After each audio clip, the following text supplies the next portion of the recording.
Vocês souberam que Janja e Barba viajaram até o Vaticano. Participaram lá do velório do Papa. Tivemos a gafe da própria Janja rindo durante o velório. E o dito casal mais amado do Brasil para alguns passou nada mais, nada menos que no SBT. Tiveram um desentendimento com o Ratinho e o Barba foi expulso, sendo colocado de fora da entrevista ao vivo. Já um grande jornalista perguntou a Janja dos gastos excessivos. A Janja não gostou e ele disse: é melhor você ficar quietinha, senão eu vou revelar o seu passado. E a Janja surtou, rapaz. Já no Bastasse Isso também tivemos Galvão Bueno. O Galvão Bueno e outra atriz da própria Globo descascando a Barbie e o Janja ao mesmo tempo. Você vai ver tudo isso e muito mais. Pessoal, vamos dar início aqui ao nosso conteúdo, mas eu peço humildemente que você deixe o seu like, se inscreva no canal e comenta aí. Eu duvido, hein, de onde é que você está nos assistindo.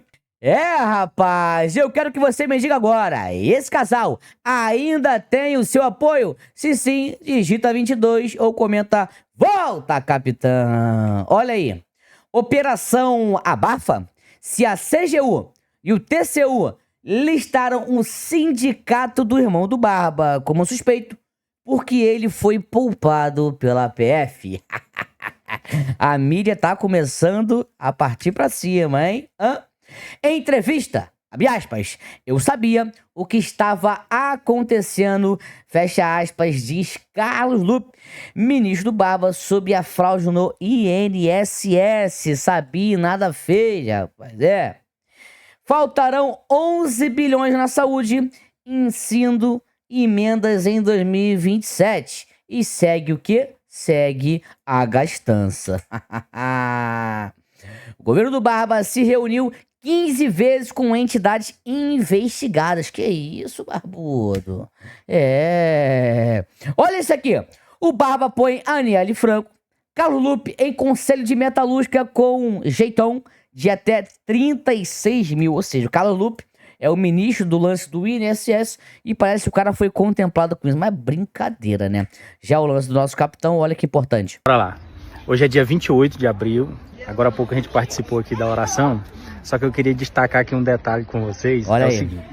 Tem quantos dias hoje que o Bolsonaro chegou aqui nesse hospital? 16 dias. 16 dias. Nesses 16 dias, a Globo, ela ficou o dia todo, a noite toda, na chuva, no sol, esperando a informação, a notícia, para passar o furo, né? Essa barraca aqui é da Band, essa azul aqui, que é azul, né? Aí lá na frente tinha uma que era da Globo. Tiraram que dia? Tiraram hoje, 24 horas com gente aqui, com 2 seguranças agarrados e mais a equipe não parava. Foi só sair a notícia de que Bolsonaro apresentou melhora, já tá bebendo água, comendo gelatina, já tá pulando, dando salto mortal. Pulando nos cones, entendeu? E dizendo que ia ser jogador do Corinthians. Corinthians! Aí eu não entendi, foi nada. Será que esse povo tava esperando? Era só o furo, a notícia, Que aconteceu no direto do DF, está. Não vai ser hoje não, meu pai. Vai ter que dar. Volte. Bolsonaro está vivo, papai. O velho volta pra ser presidente, ó, 2026. Bora! Comenta aqui, ó. É isso aí, rapaz. Brincadeira o que ele trouxe, né? Nos bastidores, né? Bastidores. Olha o Galvão Bueno sobre a camisa vermelha da CBF.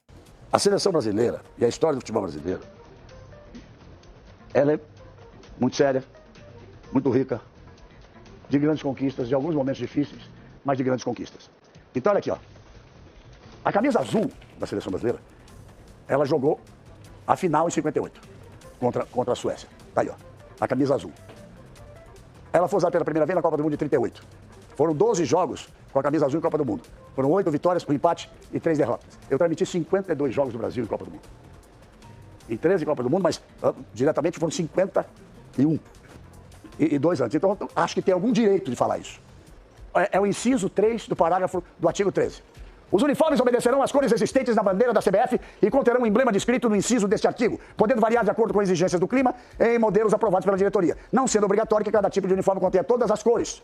Por isso nós temos uma camisa amarela e verde e outra camisa azul e branca. E segue aí o regulamento. Apareceu alguém Olha só agora, descascando barba, ó. para cometer aquilo que eu digo ser um crime. Saiu a notícia de que a fornecedora de camisas da seleção, com acordo com a CBF, para a Copa do Mundo de 26, a camisa azul vai deixar de existir. E vai ter uma camisa vermelha. O que tem isso a ver com a história? Isso é uma ofensa sem tamanho à história do futebol brasileiro. Eita, rapaz! É isso que eu gosto. Muita gente partindo pra cima do Barba e não deixando, né, com que essa situação caótica aí aconteça. Agora, o Ratinho, olha o que ele fez ao vivo, cara. O Barba deve estar se escondendo até agora, olha aí. Eu tenho uma coisa que eu tô indignado que eu queria falar com você aqui do Brasil. É uma coisa tão escrota, gente, tão bárbara, que dá nojo. Dá nojo. Roubar dinheiro dos aposentados dá nojo. Quer dizer, um bando de ladrões, safado, canalhas, montou um esquema para desviar dinheiro da aposentadoria de milhares de pessoas que necessitam desse dinheiro, dessa miséria que eles recebem para sobreviver. O Brasil chegou no fundo do poço, gente. Não é possível que um ministro seja informado desses desvios e demore um ano para tomar providência, ministro. Um ano. Um ano. E ele disse que sabia, tá? Tem aqui a matéria. Desculpa a sinceridade, mas é muito estranho. E quando nós vamos levantar as associações que recebiam esses recursos roubados, encontramos pessoas acima de qualquer suspeita, né? Irmão do Barba. É gente com parentesco desse, daquele. É preciso colocar essa corja na cadeia o mais rápido possível. A nossa justiça, ela é tão ágil para certos casos e tão lerda para outros casos. Já notaram isso? Esses canalhas não têm vergonha na cara. Um dia roubam os aposentados, no outro rouba a merenda escolar. Quantos aposentados deixaram de morrer porque não tinham dinheiro para comprar remédio? A conta é absurda, gente. São bilhões de reais. Bilhões de reais roubados todos os dias de forma indevida. E é preciso uma punição exemplar. Ah, vamos pegar aqueles que foram na praça e fizeram protesto. E Não. Tem que ferrar esses vagabundos que roubam esses coitadinhos. E eu vou falar mais uma coisa, hein? Mais uma coisa. Vem comigo aqui. Vem comigo. O governo tem a obrigação de devolver centavo por centavo. Centavo por centavo que foi roubado. Comenta aí, devolve tudo, rapaz. Tem que devolver é tudo. Exatamente. Concordo 100% com o Ratinho. 100%. Devolve, mas tem que devolver é tudo, rapaz. Tudo. Não ficar com nada. Afinal, esse dinheiro nós sabemos que não é desse pessoal. Agora, você pensa que já acabou? Não. Tivemos ela. Ela. Mas eu já vou ter que trazer. Só que primeiro isso daqui sobre o Rio Grande do Sul. Olha só. Um absurdo, tá fazendo um ano das enchentes de maio e sabe quantas casas construídas os governos do estado e o governo federal entregaram no Vale do Taquari? 0. Isso mesmo. É isso. Nenhuma casa foi entregue, construída pelo governo Eduardo Leite ou pelo governo Lula. O Vale do Taquari foi uma das regiões mais atingidas pelas enchentes de 2024 e também em 2023. O déficit de habitações é da ordem de 5.707 residências. Até o momento, apenas algo em torno de 200 casas foram entregues pela iniciativa privada. E o governo federal naquela região, através do Compra Assistida, atendeu miseravelmente apenas 300 famílias. É isso. Das 5.700 que precisam casa. Casas construídas pelos governos, 0. Dinheiro para fazer comitiva com 20 pessoas no funeral do Papa, enquanto nações ricas mandavam 1 ou 2 representantes, o governo federal tem. Dinheiro para roubar do INSS, eles têm. Dinheiro para comprar jatinho, Eduardo Leite queria. Dinheiro para pagar a palestra de 80 mil reais por 1 hora para trabalhadores temporários do Estado, os governos têm. O que falta é prioridade. O governo tem que priorizar as pessoas, infelizmente não é o que a gente vê no Rio Grande e no Brasil. Caramba, pensei que isso daí já tivesse andado já, se tivesse acontecido alguma coisa, e aí a gente se depara com essa situação, né? Cara, que isso, cara, vou te falar, é complicado. E agora, quem foi a maior parte do pessoal, tá? Dos aposentados aí que tiveram, né, o seu dinheiro ali levado? Quem foram? A maior parte do Nordeste. Ele tem detalhes das cidades em que houve o maior desconto. É um levantamento feito pela Controladoria Geral da União. Olha aí. Aqui o Reinaldo teve acesso. Boa tarde para você. Boa tarde, Júlia. Boa tarde a todos que nos acompanham. A Controladoria Geral da União, a CGU, enviou, durante o processo de apuração, apurações parciais que o órgão realizou ao longo de 2024. Então, compartilhou esses dados num informe para a Polícia Federal. E ali mostra uma lista, uma tabela com os municípios que mais tiveram descontos em proporção ao número de aposentados de cada município. Então, segundo a CGU, os principais municípios onde houve descontos de aposentados e pensionistas foram no Nordeste, estão no Nordeste, e principalmente na zona rural desses pequenos municípios, o que torna aí esse pessoal um alvo ainda mais fácil, eventualmente, para a ação aí dos fraudadores, né? Maranhão, Pernambuco, Bahia, maior parte que apoiou o Barbudo. como se apura nessa investigação da Polícia Federal. A gente preparou, Júlia, uma tabelazinha para mostrar os municípios, que são, no Piauí, Ribeiro Gonçalves, onde mais de 65% dos aposentados do município teve descontos na sua aposentadoria. Também Altamira do Maranhão, no Maranhão, onde mais de 65,26% dos aposentados tiveram descontos. Também em Pernambuco. Ai, tudo apoiador do pai, a maioria, né? Claro que tem gente no meio aí que não é, tá, pessoal? Tá?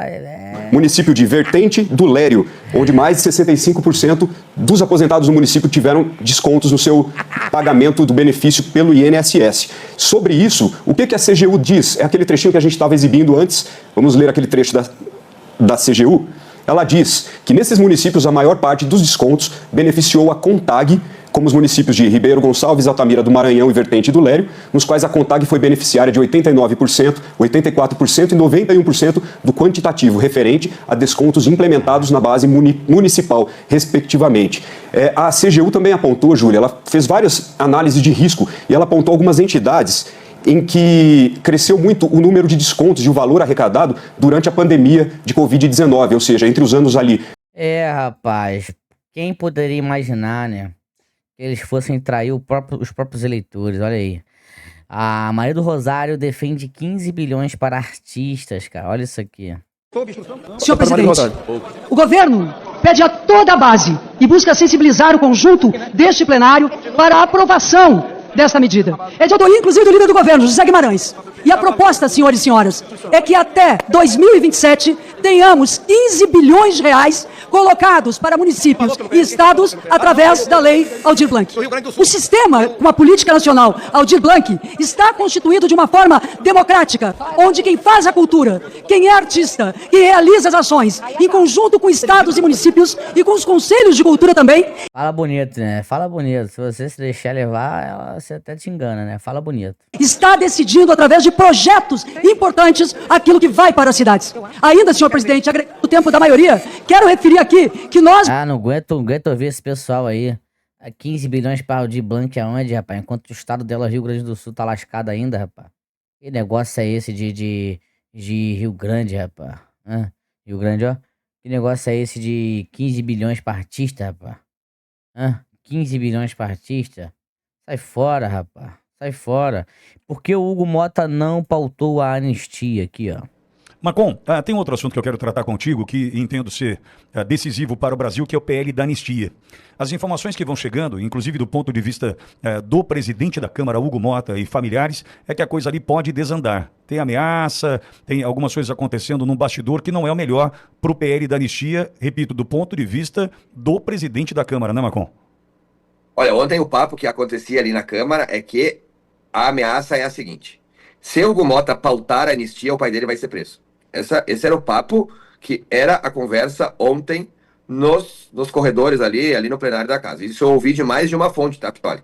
Não foi uma fonte, a conversa que se tinha era: a ameaça a Hugo Mota é que caso ele paute a anistia, o pai dele será preso. Para quem não acompanhou...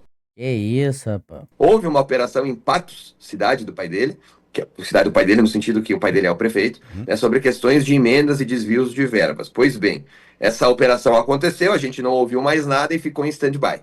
A mudança de postura... Aliás, Marcon, perdão, a operação aconteceu depois do jantar na casa do Alexandre de Moraes. O jantar do meio da semana e a operação da Polícia Federal na sexta-feira na sequência, né?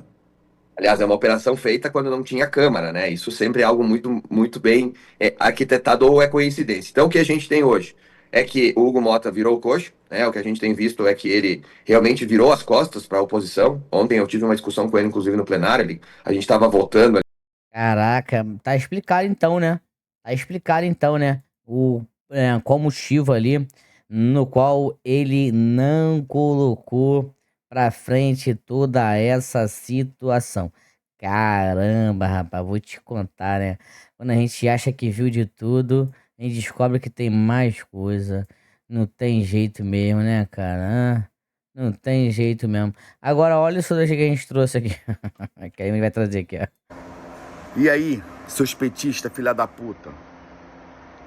Filha da Xuxa, né? Da Xuxa. Vocês não falam nada? Vocês não cobram nada, igual cobrava do Bolsonaro aí, ó. As estatais aí, tudo dando prejuízo. O Bolsonaro deixou tudo equilibrado, tudo lá em cima em lucro. Porra, cadê vocês, porra? Cadê vocês de Marielle, feminista? Cadê a irmã de Marielle, mulher de Marielle? Ficaram 4 anos aí acusando a porra do Bolsonaro, porra. O fado do 9D, do irmão dele aí, roubando dos velhinhos aí, ó. E ninguém fala porra nenhuma. Cadê vocês, petista? Fala alguma coisa, porra.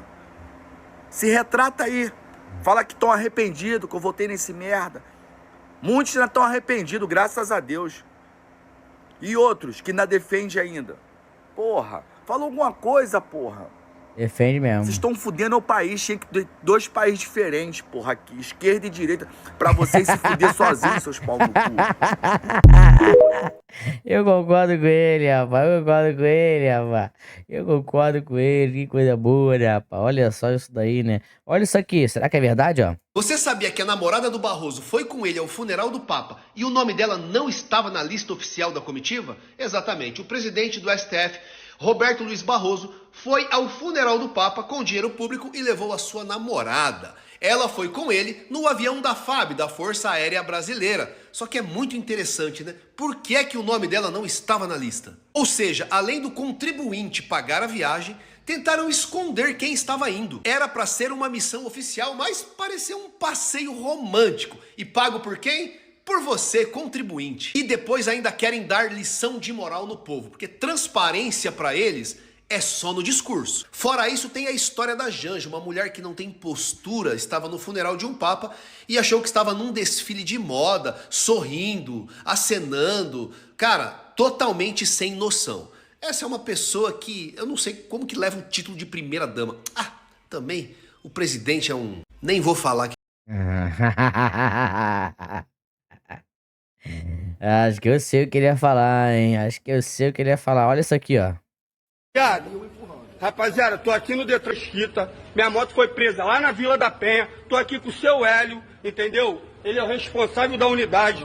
Minha moto, posso sim. Minha moto foi presa na Vila da Penha, andando normal. Saiu daqui, não queria ligar, de jeito nenhum, a moto não queria ligar de jeito nenhum. Parei no mecânico aqui na rua do depósito mesmo, graças a Deus. Nem botei a moto no reboque. Não, o senhor alegou que estava sem chave. Fiz a chave, tem um chaveiro aqui, eu fiz a outra chave. Eu fiz outra chave. Olha lá, tá dando as costas pra mim. Tá dando as costas pra mim. O módulo da minha moto foi roubado aqui em Mesquita agora. Nessa máfia do reboque, eu paguei 5 mil reais pra tirar minha moto daqui sem um módulo. Acabaram de roubar meu módulo dentro do depósito de Mesquita e quem pode resolver meu problema não tá nem aí. E aí, até quando nós vai ser lesado, rapaziada? Até quando? Fala pra mim, rapaziada. Até quando nós vai... Rapaziada, vamos, rapaziada. Vem pra cá, Mesquita. Vem todo mundo, rapaziada. Os caras tá com a máfia, ainda tá roubando, mano. Qual é, cara? Nós tem que pagar pra tirar daqui. Os caras ainda tá roubando nós. Que isso, rapaz. Absurdo, né, cara? Hã? Brincadeira uma coisa dessa, cara. É cada uma, né? A gente acha que viu de tudo, né? Olha isso aqui também. Tudo isso sumiu do dia para a noite.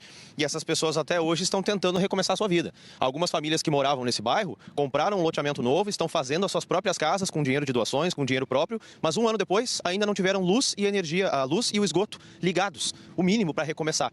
E milhares de famílias seguem esperando por uma moradia. O déficit, nem 10% dele foi feito, Leilani. Um estudo da Universidade Federal do Rio Grande do Sul, junto com a Universidade do Vale do Taquari, usando imagens de satélite e cruzando dados com todas as prefeituras atingidas, mostra que o déficit habitacional é de cerca de 7 mil moradias. 7 mil casas, apartamentos, terrenos que foram destruídos pela enchente. E até agora o que se tem na prática que foi entregue são cerca de 300 casas do governo federal através da compra assistida, que compra um imóvel que já existia e que custa até 200 mil reais. A Caixa Federal compra e doa para a família atingida. E por parte do governo estadual, cerca de 270 casas provisórias que foram entregues para as famílias saírem do abrigo e esperar pela moradia nova. Só que a moradia nova, um ano depois, ainda nada foi construído e entregue. O que foi feito são cerca de 130 casas por parte da iniciativa privada. Empresas, ONGs, empreendedores que construíram casas, muitas de madeira, para doar para essas famílias e ajudar. Ou seja, nós temos milhares de famílias que hoje seguem num aluguel social, na casa de uma família, de um amigo, ou até saíram da região, estão esperando sem saber como vão voltar, onde vão morar. Como... O que eu mais acho impressionante é a Globo tá mostrando isso, né? Algo impressionante. A Globo, rapaz, tá mostrando tudo isso aqui. vão seguir as suas vidas. Esse é o mais complicado. Por parte do governo estadual e federal, se a gente somar todas as promessas e anúncios, já tem cerca de 5 mil moradias garantidas, dinheiro empenhado. Mas até agora ninguém viu nada. Pessoal, nosso vídeo foi esse. Muito obrigado você que chegou até aqui. Você que chegou ao fim de mais um vídeo, comenta, eu assisti ao vídeo todo. Fui!